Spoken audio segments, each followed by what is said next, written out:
como filhos, podendo adorar, podendo celebrar o Teu nome, podendo dizer, Pai, o quão bom é estar na Tua presença, Pai. Nós Te exaltamos, nós Te glorificamos, nós bendizemos o Teu nome, o nome soberano, o nome que é acima de todo nome, Pai. Obrigado, Senhor. Obrigado, Pai. Sim, nós Te agradecemos, Pai, no nome de Jesus.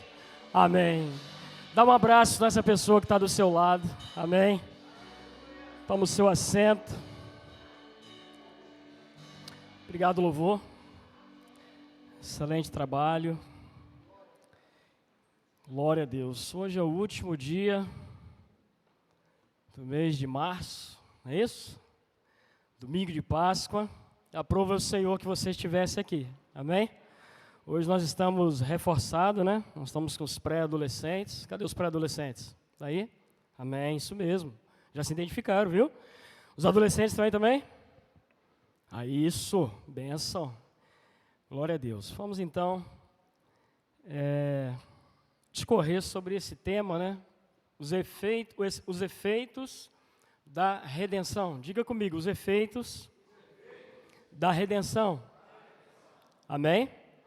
Eu acredito que durante a semana muita gente ouviu falar sobre a Páscoa, né?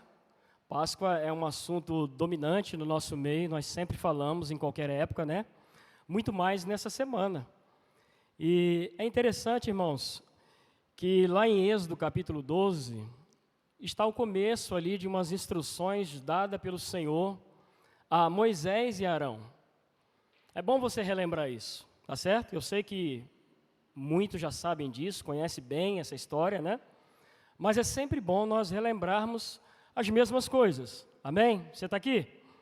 Glória a Deus. Então, em Êxodo capítulo 12, coloca para mim o Melco, Lucas, a turma que está ali, né? Coloca Êxodo capítulo 12, por favor. E no versículo 1, nós temos ali o Senhor falando com Moisés e Arão. Eram irmãos, não é? E a partir daí, Deus vai começar a dar uma série de instruções. Estava na véspera do povo de Deus sair do Egito depois de 430 anos de escravidão. Então Deus fala com Moisés e Arão para que eles façam algo que ia ficar como um memorial. Diga, memorial. A noite desse dia seria uma noite memorável. Uma noite onde eles iriam falar aos filhos dos filhos e por todas as gerações. E Deus instruiu a Moisés para que eles tomassem, as famílias tomassem, um cordeiro ou um cabrito, poderia ser quaisquer um dos dois, um cordeiro, diga cordeiro, ou cabrito. E esse cordeiro ou cabrito tinha que seguir algumas restrições. Não poderia ser defeituoso, não poderia ter mancha, não poderia ser cozido na água, tinha que ser assado no fogo, para que as famílias, na noite em que fossem livres do Egito, eles pudessem guardar esse momento para que eles contassem as próximas gerações. Amém? E eles assim fizeram, e Deus também falou que a refeição seria rápida, diga rápida.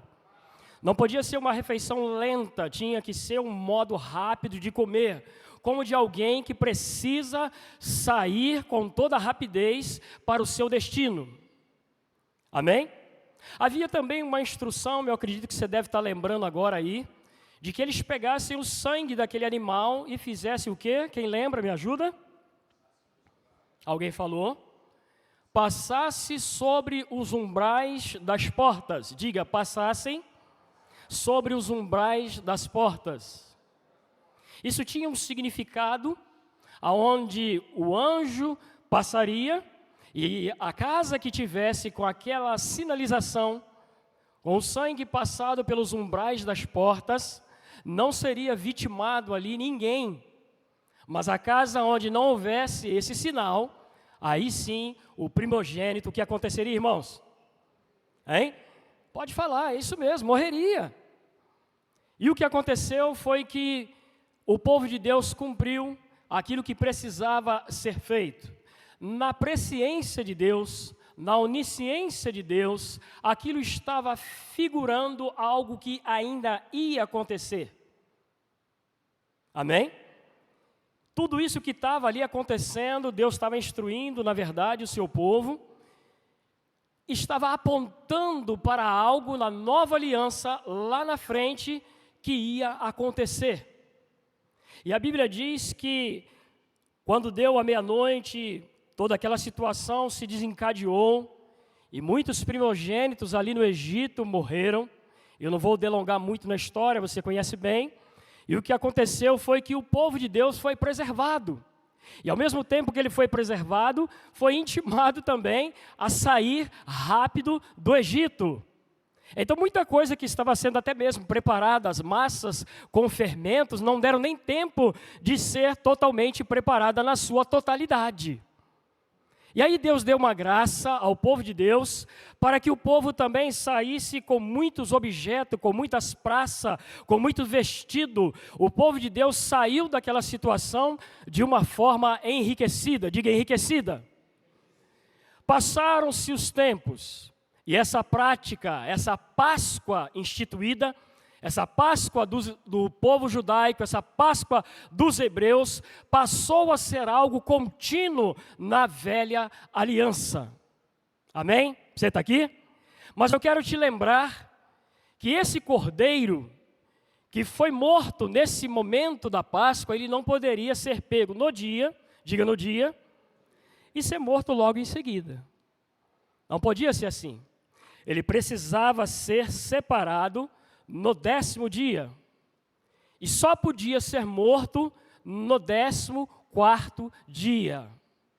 Parece algo simples, parece algo assim tão sutil, mas eu quero te fazer lembrar que, como tudo prefigurava Cristo, a Bíblia diz que Cristo, na verdade, o grande Cordeiro de Deus, aquele que João Batista disse: eis o Cordeiro de Deus, que faz o quê? Diga com mais alegria: tira o pecado do mundo. Então, assim como na Páscoa, o cordeiro precisava ser separado no 10º dia e somente ser morto no 14º dia, a Bíblia diz que Jesus, o Cordeiro de Deus, ele foi preparado antes da fundação do mundo. Quem estava aqui quinta-feira deve estar lembrado que esse foi um versículo que nosso irmão Pedro frisou bastante. Amém? Mas eu queria mostrar na sua Bíblia isso, porque isso é muito importante, nós entendermos essas coisas. Abre a sua Bíblia, por favor, em 1 Pedro, capítulo 1. Está falando de Pedro, né? 1 Pedro, capítulo 1, versículo 19 a 20. E vamos ler isso aqui que é bem interessante. 1 Pedro, capítulo 1, versículo 19 a 20. Por favor. Olha o que diz Pedro. Mas pelo precioso sangue de Cristo, como de um cordeiro sem mancha e sem defeito, conhecido antes da criação do mundo. O que esse versículo me comunica e comunica a você? Que Deus nunca é pego de surpresa. Amém, irmãos? Deus nunca é pego de surpresa. Quando Deus projetou o homem, quando Deus fez o homem, Deus sabia que o homem falharia. Aí você poderia dizer assim: mas então, porque Deus não o proibiu? Porque Deus deu ao homem, a você, a mim, o livre arbítrio, a livre escolha.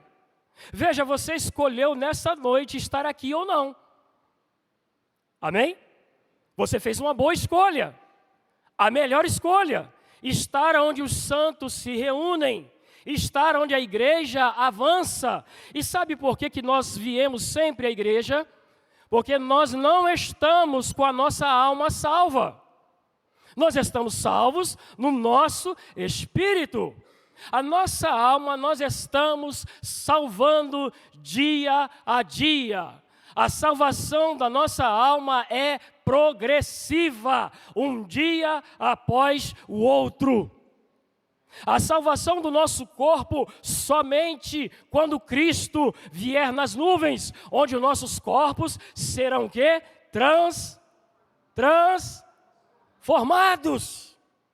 Somos salvos no Espírito, nova criatura. 2 Coríntios capítulo 5, versículo 17, diz isso: se alguém está em Cristo, nova criatura é, as coisas velhas já passaram, eis que tudo se fez novo. Você é uma nova criatura, um ser inédito, uma obra-prima de Deus. Dá uma olhada em volta aí. Tudo obra-prima. Tudo obra-prima. Amém? Eu sei que quando você veio receber Jesus, os seus cabelos continuaram da mesma forma, a cor da sua pele, mas dentro, um ser novo, em folha, não recalchutado, não recuperado, mas um ser totalmente novo. Diga assim: eu sou nova criatura. E Deus viu isso antes da fundação do mundo. Deus não pode ser pego de surpresa. Deixa eu te mostrar Apocalipse capítulo 13, versículo 8, vamos lá. Coloca rapidamente para a gente aqui, por favor. Apocalipse capítulo 13, versículo 8, olha o que esse versículo diz. Eu queria até que vocês lessem comigo, pode ser? Vamos? 1, 2 e vamos. Todos.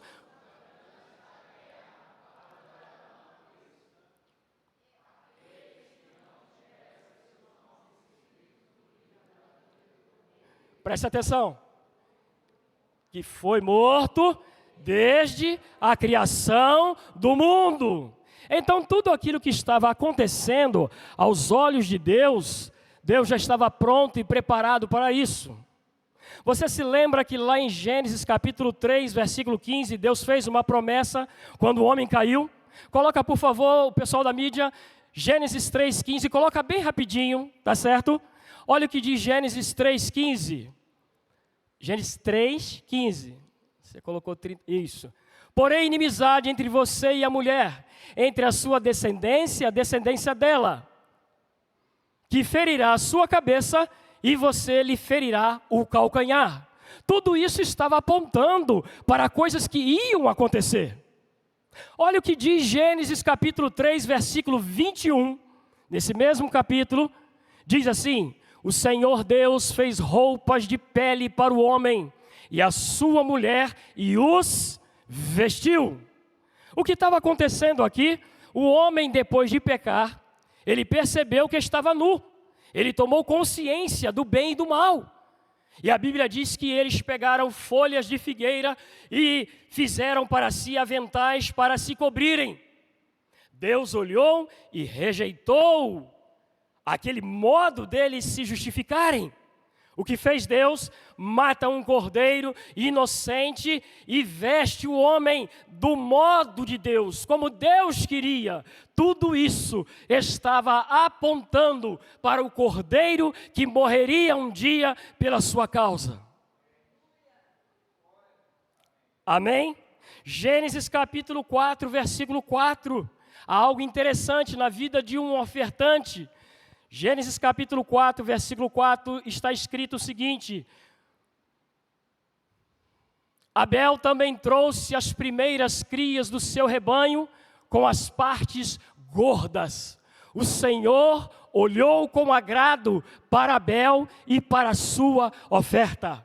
Abel percebeu que aquilo ia agradar ao Senhor, e ele pegou do melhor da sua oferta e trouxe para o Senhor. E a Bíblia diz que o Senhor atentou para a oferta de Abel.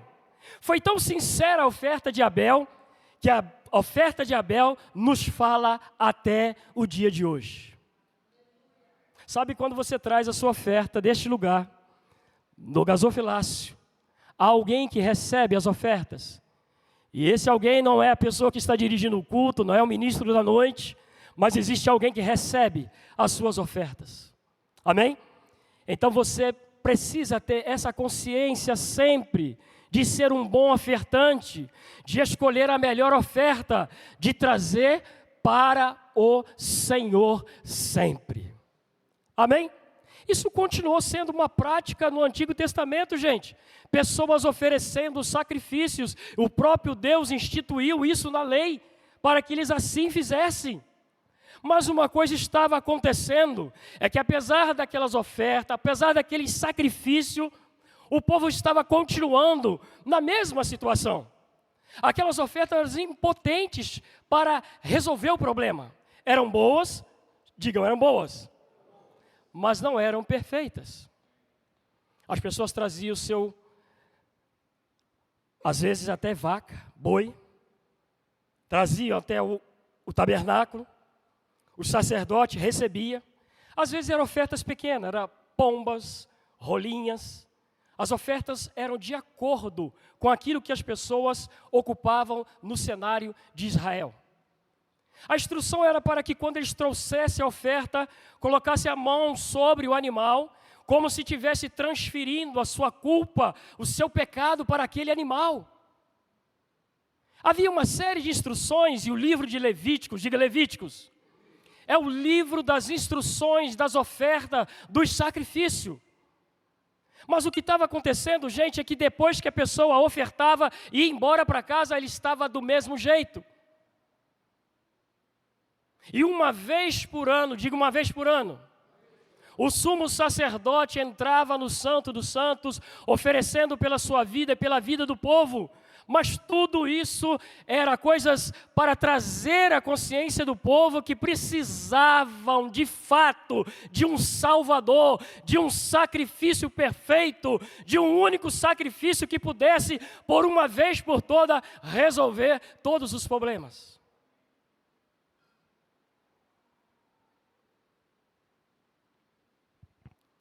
Esse cordeiro estava por vir.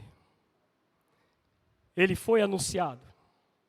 Os profetas começaram a profetizar, inspirados por Deus. Começaram a dizer que ia haver um tempo onde Deus moraria dentro, onde os pecados seriam totalmente apagados. E esse tempo chegou na pessoa de quem, gente? Na pessoa de quem? De Jesus. Jesus não foi um coitadinho que foi para a cruz, ele sabia que ele ia para a cruz. Ele avisou para as pessoas, para os seus discípulos, eu vou morrer, mas eu vou ressuscitar. Eu vou voltar. Os discípulos não conseguiam entender isso. Eles ouviam, na verdade, mas eles não entendiam. Jesus deixa passar um tempo e fala a mesma coisa. Ei, eu vou morrer, mas eu vou voltar, eu vou ressuscitar. Passava-se mais um tempo e Jesus frisava a mesma coisa. Eu vou morrer, mas eu vou voltar. E o que aconteceu, você já sabe a história. Jesus foi acusado de blasfêmia. Foi o modo que os chefes dos sacerdotes, os religiosos, encontraram para acusá-lo formalmente. Este homem é um blasfemo, ele blasfema contra Deus. Na verdade, todo esse pano de fundo, tudo isso que estava acontecendo, já estava na presciência de Deus. Jesus estava muito convicto e sabia o que ele veio fazer aqui na terra. Vamos para Mateus capítulo 20, versículo 28, para que você fique convicto disso que eu estou falando. Amém? Olha o que diz Mateus capítulo 20, versículo 28. Tal como o Filho do Homem, que não veio para ser servido. Se ele não veio para ser servido, para que ele veio então? Mas para servir e dar a sua vida em resgate de muitos. Parece que o versículo está errado, não parece? Poderia estar, mas para servir e dar a sua vida em resgate de todos. Por que muitos e não todos? Porque você tem o livre arbítrio, você que escolhe. A nossa eternidade se resolve agora em vida. Amém? É nesta vida que o senhor, a senhora, vai resolver onde você vai passar a sua eternidade. Muitos dos nossos irmãos já partiram no Senhor.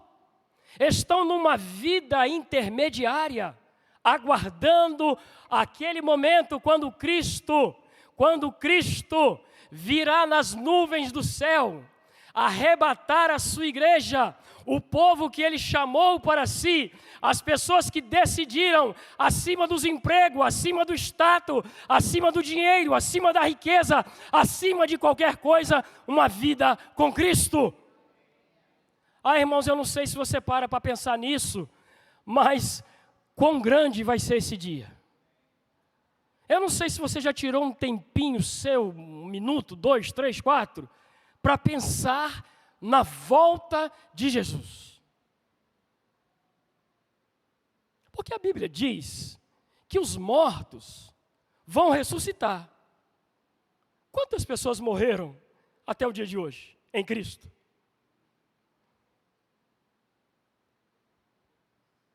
Vão ressuscitar. E além disso, a Bíblia diz que uma vez que eles ressuscitarem, não é? Terão seus corpos transformados. E depois quem? Nós, os que tivermos vivos. Você consegue imaginar aquelas pessoas que morreram ao mar? Consegue imaginar aquelas pessoas que morreram em meio a uma floresta, um acidente aéreo? Consegue imaginar tudo isso recompondo-se? E a Bíblia diz em Romanos, capítulo 8, versículo 11, coloca para mim, por favor, como vai ser feito isso? Eu vou mostrar aqui na palavra que você carrega, na Bíblia que está na sua mão, como vai ser feito isso. A Bíblia diz em Romanos, capítulo 8, versículo 11, de vocês por causa do Espírito dele que habita em vós. Vamos? Agora, se o Espírito daquele que ressuscitou Jesus dentre os mortos habita em vocês, aquele que ressuscitou Cristo dentre os mortos também dará vida ao corpo mortal. A ressurreição é uma obra sobrenatural, uma obra de Deus. Irmão, não me pergunte como isso vai ser feito, como isso vai ser organizado, eu não sei. Mas uma coisa eu sei, que se eu estiver vivo, e você também vivo, nós seremos transformados. Vai ser o dia que a minha mãe, que foi para o Senhor, ela também terá o seu corpo transformado. Vai ser o dia que o seu parente, aquela pessoa que você conhece em Cristo, aquela pessoa que você chorou, que você sentiu a ausência dela, o grande reencontro no arrebatamento da igreja. Eu sei que por um pouco a gente fica contristado, a gente chora, a gente sente a perda, tudo isso é aceitável, mas nesse dia, nesse dia, a morte será tragada na vitória. Está perto disso acontecer. Como é que você sabe disso? A palavra diz, a palavra aponta que nos últimos dias iam ser dias difíceis. Apareceriam homens amantes de si mesmo, filhos desobedientes a pais, ingratos. E é esses os dias que nós estamos vendo. Quando você vai para segunda-feira, para a sua semana de trabalho, de estudo, o que você faz é uma leitura de um mundo que está passando por um saculejo. São enfermidades, são doenças, são coisas desafiando os homens, os governos, as autoridades. Tudo isso está apontando para o dia do arrebatamento da igreja. Está perto. Pode ser que algum dos nossos projetos não se concluam, porque está perto. Está próximo o dia que Ele virá para nos buscar. Mas por que Ele vai conseguir nos buscar? Porque um dia, na verdade, Ele morreu, não é? Um dia ele morreu, foi colocado numa cruz. E naquela cruz, ele cumpriu tudo o que precisava cumprir. Houve um momento na cruz que ele expressou: Eloi, Eloi, lama sabachthani. O que Jesus estava falando com aquelas palavras era o primeiro versículo do Salmo 22. Deus meu, por que me desamparastes? Jesus morre espiritualmente, porque ele precisava provar de tudo que nós passamos, e nós morremos espiritualmente. Ele morre espiritualmente porque ele foi colocado no madeiro. E a Bíblia diz: maldito, diga maldito, todo aquele que for pendurado no madeiro. Jesus não estava triste, porque ele em certo momento disse a Pedro: Pedro, você acha que eu não poderia orar ao Pai e ele mandar 12 legiões de anjos para me livrar? Então Jesus quis, ele optou, ele se ofereceu, porque ele sabia que a minha dívida era impagável para nós. A partir do momento que ele é colocado no madeiro, que ele morre espiritualmente, a consequência disso é a morte física. E isso aconteceu também.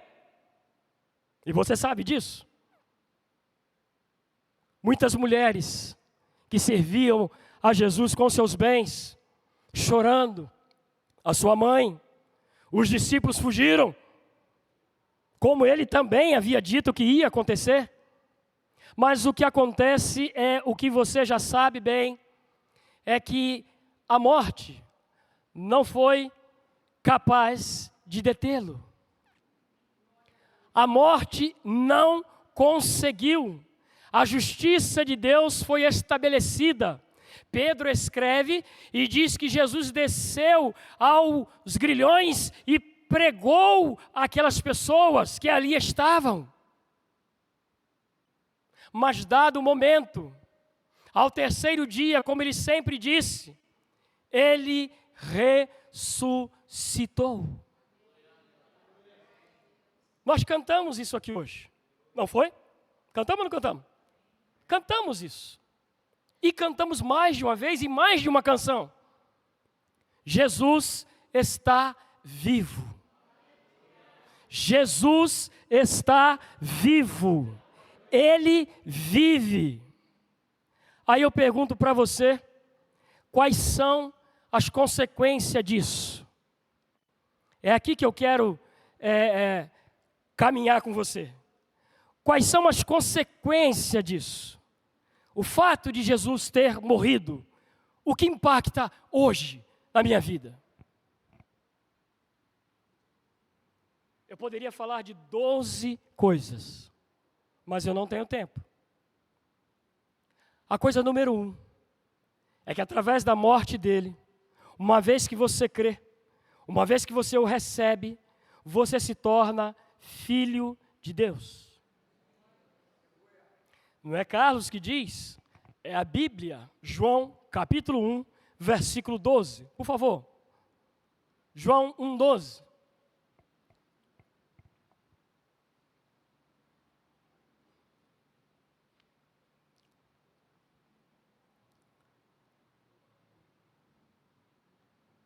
Na versão NVI está assim: contudo, aos que o receberam, aos que creem no seu nome, deu-lhes a autoridade de se tornarem filhos de Deus.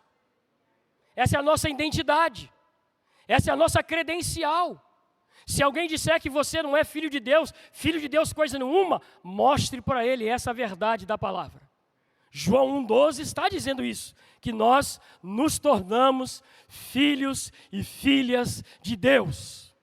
Efésios capítulo 5, versículo 1, olha o que diz também. Efésios capítulo 5, versículo 1 diz assim: portanto, sejam imitadores de Deus como colegas, amigos, amados, não é isso? Coisa nenhuma, como filhos amados. Então diga eu sou filho de Deus. Amém? Satanás vai tentar arrancar essa verdade do seu coração. Satanás é um ladrão, é o pai da mentira. Ele vai tentar tirar isso do seu coração, mas você precisa dia a dia dizer a ele: eu sou filho de Deus. E eu queria que você dissesse mais uma vez: eu sou filho de Deus. Amém? Leia e diga isso quantas vezes for necessária, para que você tenha uma convicção plena no seu coração. E eu queria te mostrar um pouco mais desses efeitos da redenção, dos benefícios que a redenção nos trouxe. E aí eu quero levar você para um versículo maravilhoso, um versículo que vai deixar você animado demais. Olha o que diz. Deixa eu abrir aqui, para que você me entenda bem. Romanos capítulo 5, versículo 17. Olha o que diz Romanos capítulo 5 e o versículo 17. O que está escrito em Romanos 5, 17, você pode ler comigo?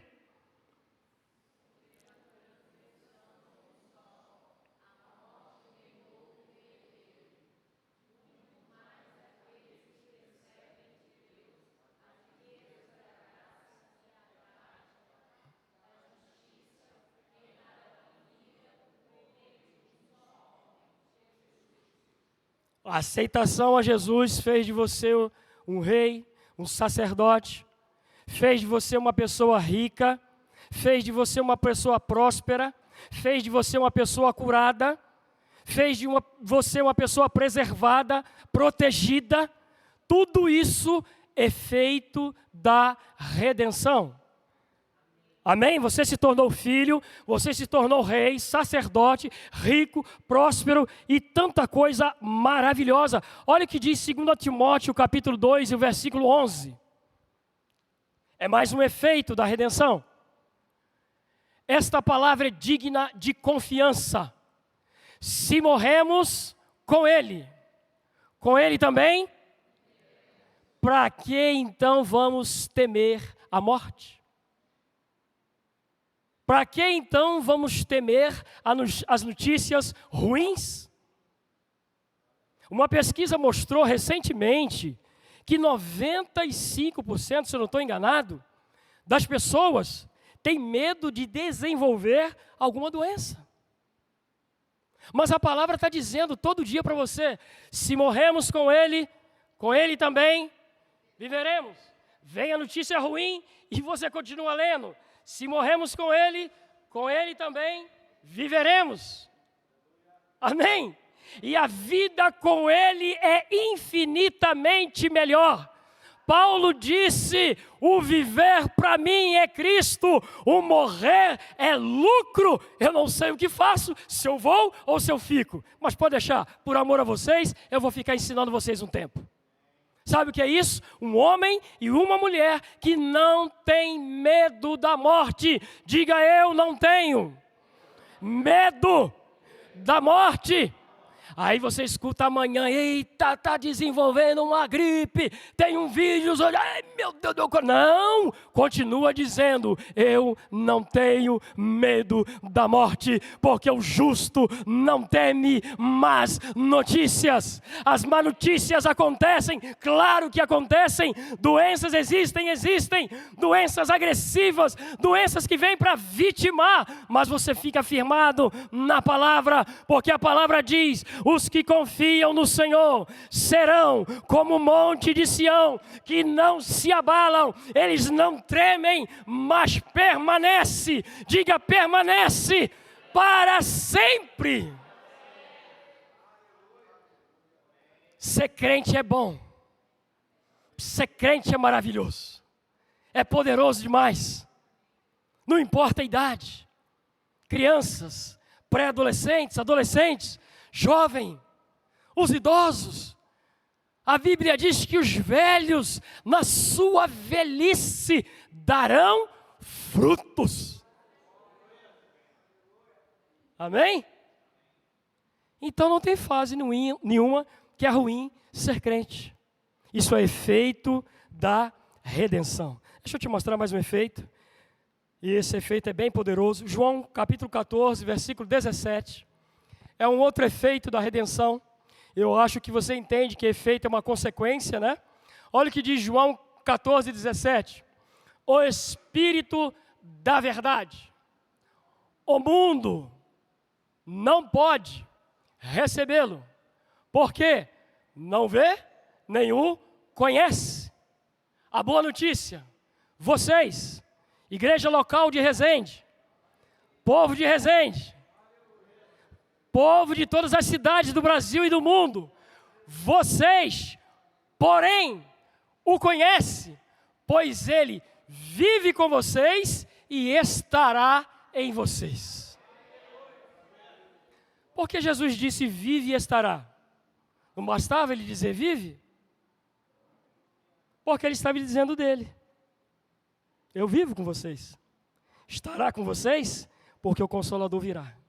Será derramado. Amém? Isso é uma garantia maravilhosa, poderosa demais. Olha o que diz ainda a palavra como efeito da redenção. O que você tem ainda? Hebreus capítulo 4, versículo 14 a 16. Olha o que diz Hebreus capítulo 4, versículo 14 a 16. Com a redenção você ganhou algo, veja. Portanto, visto que temos um grande sumo sacerdote, que adentrou os céus. Aí o mesmo versículo diz que esse sumo sacerdote é Jesus, o Filho de Deus. Apeguemo-nos com toda a firmeza do que confessamos, pois não temos um sumo sacerdote que não possa compadecer-se das nossas fraquezas, mas sim alguém que, como nós, passou por todo tipo de tentação, ainda que sem pecado. Versículo 16 diz assim: assim, aproximemo-nos do trono da graça, com toda a confiança, a fim de recebermos misericórdia e encontrarmos graça que nos ajude no momento da necessidade. Nenhuma falta sobre a sua vida. Se existir, que seja temporária. Se existir, que seja uma estação. Mas é como eu disse, estação. Uma estação passa. Amém? E Deus está mexendo com você, dia a dia, para que você mude de estação. Às vezes a gente nem percebe, porque certas coisas estão acontecendo, porque certas coisas nós estamos sendo encaixados. Deus está mexendo na sua estação.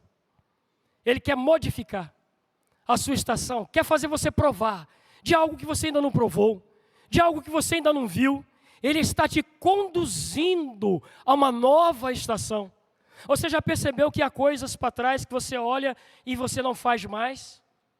É porque você cresceu, você avançou. Tem coisas que você, há um tempo atrás, você reagiria de um jeito, mas hoje você reage muito diferente. Há uma paz, há uma leveza sobre você, é porque você está sendo levado para uma outra estação. Amém? Você fica feliz por isso? Olha o que diz ainda Gálatas capítulo 4, versículo 4 a 7. Eu vou ler por uma economia de tempo, que diz assim: vindo, porém, à plenitude do tempo, Deus enviou seu Filho, nascido de mulher, nascido sob a lei, para resgatar os que estavam sob a lei, a fim de que recebêssemos a adoção de filhos.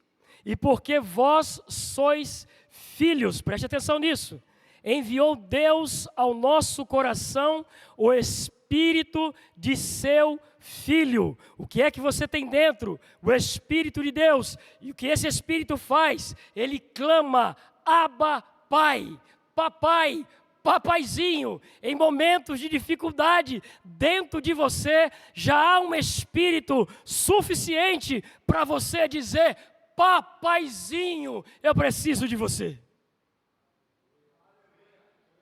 Amém? Eu estou olhando aqui, eu estou vendo vários homens que eu sei que são pais, e eu sei também que não são pais irresponsáveis. Um pai responsável cuida dos seus filhos, verdade ou não é?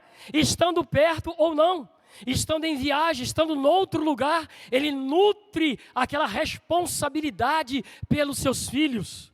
Deus tem uma responsabilidade conosco, de não nos deixar faltar nada, de não nos deixar triste, de não nos deixar caído. Pelo contrário, Ele está sempre nos estimulando, como estimulou a Josué. Ser forte, ser corajoso, levanta, vamos embora, anda.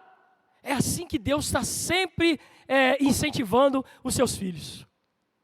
Deus não está preocupado em falar com seu filho, meu filho, toma cuidado, mas meu filho, mas meu Deus, mas aqui coisa. Não, Deus está empurrando você para um ambiente de coragem. Bora ser forte, corajoso, pega a minha palavra, medita nela, de dia, de noite, e o seu caminho vai ser próspero. Amém? Isso é um benefício da redenção, um efeito da redenção. O grande efeito dessa redenção é o fato de saber, e aqui eu já vou caminhar para encerrar, é saber que Jesus nunca vai falhar com você. Talvez eu falhe. Talvez alguém fale com você. Isso é possível, não é? Se isso não fosse possível, Jesus não teria necessidade de instruir a Pedro a perdoar 70 vezes 7. Então, na nossa dinâmica de vida aqui nessa terra, é fato e verdade que um dia poderemos ser decepcionados ou poderemos decepcionar alguém. Mas um dos efeitos da redenção, Ele nunca vai decepcionar, falhar com a senhora, falhar com o senhor, falhar conosco.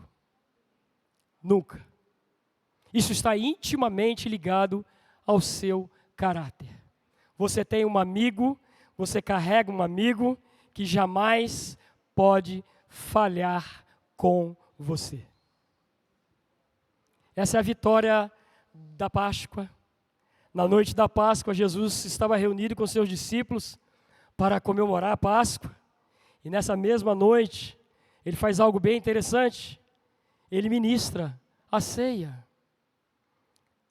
como um memorial para nós, como aquilo que devemos fazer agora, a partir de agora, nós devemos cear, tomar parte do corpo e do sangue do Senhor Jesus. E Ele disse todas as vezes que vocês comerdes deste pão e beberdes desse cálice, vocês estão fazendo algo. O que é? Anunciando o quê? Anunciando o que, gente? A morte dele até que ele venha. É isso que nós fazemos. Por isso participamos da ceia. Domingo que vem será um momento desse. Nós vamos estar todos aqui, reunidos e posicionados, anunciando. De fato ele morreu, mas ele ressuscitou. E vamos fazer isso até que ele venha. Louvor já pode vir para cá. Vamos fazer isso até que ele venha. Seja na igreja, seja até lá na sua casa, no momento que você está ceando com a família, você pode fazer isso. Você vai estar na sua casa anunciando a morte do Senhor até que Ele venha. Esse assunto de ressurreição é poderoso demais e eu quero dizer algo nesse final para você. A ressurreição de Jesus já é passado. Então nós, a igreja, você e eu, fomos escolhidos para ficar no meio de duas ressurreições. A que já passou, a dele, e a outra que está chegando. aquela ressurreição, quando ele vier nas nuvens. Então a igreja está posicionada entre duas ressurreições. A dele, que já aconteceu, e a que vai acontecer a qualquer momento. Amém? Fica de pé, valorize isso. Vamos cantar uma canção que engrandeça o Senhor, que exale de nós a alegria de tê-lo como nosso Deus vivente. Sabe, Maria foi lá com os perfumes, foi lá com as especiarias. Quando ela chegou, ela viu que a pedra estava removida, viu um ser resplandecente, e aquele ser disse assim para ela: por que vocês estão buscando? O vivente dentre os mortos não está aqui. Ele ressuscitou. Vai lá, conta para Pedro, conta para os discípulos, ele não está mais aqui. Ele ressuscitou. Não está mais no sepulcro. Vamos adorá-lo.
Aleluia, glória a Deus. Sabe, queridos, essa mensagem chegou lá aonde os discípulos estavam reunidos. A Bíblia diz que eles estavam com as portas trancadas, com medo dos judeus, do que estava para acontecer. Passado um pouco tempo, Jesus se apresenta no meio deles, passando com o seu novo corpo, um corpo transformado, pelas portas, pelas paredes. É esse corpo você vai receber. Tal como Ele é, tal como Ele é, nós seremos um corpo capaz de atravessar as paredes, e não somente atravessar as paredes, mas dizer para os discípulos: paz, paz, shalom, paz, paz sejam convosco. Queridos,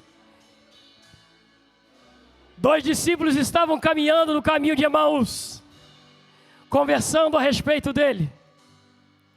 E foram conversando e percebendo que os seus corações ardiam. E quando Jesus senta à mesa para comer com eles, logo em seguida eles reconhecem que é Jesus. A Bíblia diz que Jesus desaparece. O novo corpo, esse corpo cansado, esse corpo de humilhação, o apóstolo Paulo chama esse corpo de corpo humilhado. Esse corpo vai passar por uma transformação, e o poder que habitou, o poder que ressuscitou Jesus dentre os mortos, esse poder está dentro de você, pronto, aguardando o momento, aguardando a hora que isso vai se romper e o seu corpo cansado vai dar vida a um novo corpo. Você fica feliz com isso não, querido? Aleluia! Chega de canseira, chega de problema, chega de limitação. Um corpo novinho, pronto para ir a qualquer lugar. Você vai ser transformado, o seu corpo será transformado. Aleluia! Por isso que nós estamos cantando. Ele venceu a morte, foi por causa dele, tudo para ele. É tudo sobre Ele, é Ele quem fez tudo isso, por sua causa, por minha causa. Que coisa maravilhosa, irmãos, está nos esperando, que coisa gloriosa está esperando a igreja. A igreja não é caída, a igreja não é vencida, a igreja é uma igreja triunfante.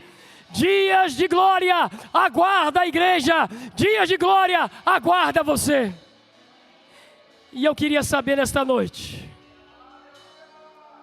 se alguém aqui nessa noite, que entende, que foi por você, que Ele foi pregado numa cruz.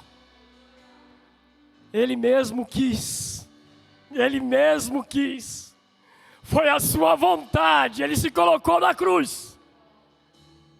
E a Bíblia diz que pela alegria que lhe estava proposta, Ele suportou as afrontas da cruz.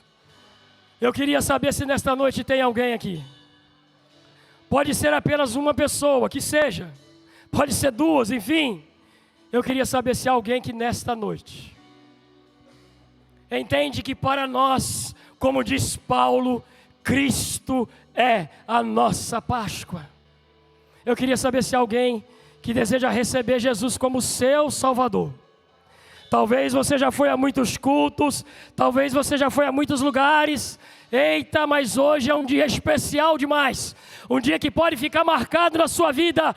Um dia onde você ouviu as verdades da palavra, do Cristo vivo, daquele que está vivo, e você recebe Jesus. Feche os teus olhos, igreja, e comece a orar. Você como igreja, feche os teus olhos e comece a orar. Porque eu sei que essa palavra está mexendo, eu sei que essa palavra está te provocando, eu sei que essa palavra está até te desafiando, eu sei que essa palavra é poderosa demais. Aleluia, glória a Deus, glória a Deus. Louvado seja o nome do Senhor, louvado seja o teu nome, louvado seja o teu poderoso nome. E nós não podemos sair desse ambiente de ressurreição com sintomas no nosso corpo. Esse segundo apelo é para você, meu irmão, que talvez esteja enfermo, talvez esteja com alguma enfermidade no teu corpo. Esse é o momento de você ser curado também. Esse é o momento de você receber a sua cura mediante a oração da igreja. Então, se você está nessa condição isso não é vergonha, isso é algo que você está sendo privilegiado de estarmos reunidos como família para orarmos por você e você receber a sua cura. Aleluia. Se achega para cá, você pode vir, amém? Nós vamos estar cantando mais um pouquinho e você poderá chegar e receber a sua cura nesta noite. É isso mesmo, é fé. Quando você sai do seu lugar e vem até aqui, você já está dizendo a Deus: eu tenho fé nessa palavra, eu tenho fé nesse Cristo vivo. Aleluia, vamos cantar. Oh, aleluia, e você pode sair do seu lugar. Aleluia.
Aleluia, glória a Deus, glorifique o Senhor, glorifique Ele, exalte Ele, glorifique Ele, exalte Ele. A palavra é viva, a palavra é poderosa, a palavra é cheia de unção, a palavra é carregada de poder criativo, é a palavra que transforma, é a palavra que sara, é a palavra que cura, no nome de Jesus.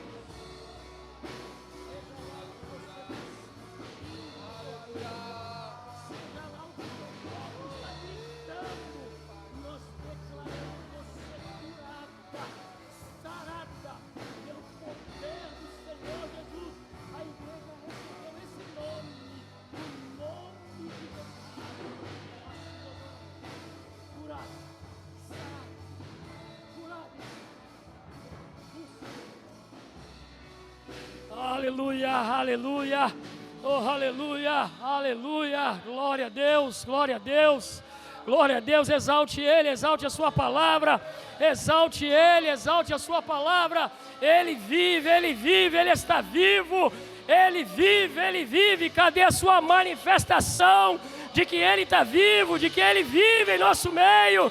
Ele é maior, Ele é poderoso, Ele vai te guardar durante esse ano de 2024, totalmente, você e sua casa, provando do melhor do Senhor. O melhor ano da sua vida está em 2024, para a glória dEle, exalte Ele no nome de Jesus.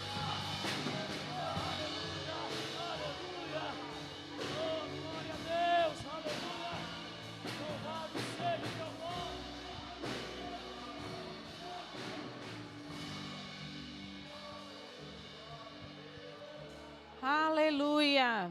Jesus vive, amém? Aleluia. Eu só quero te lembrar dos nossos cultos ordinários. Terça-feira o nosso culto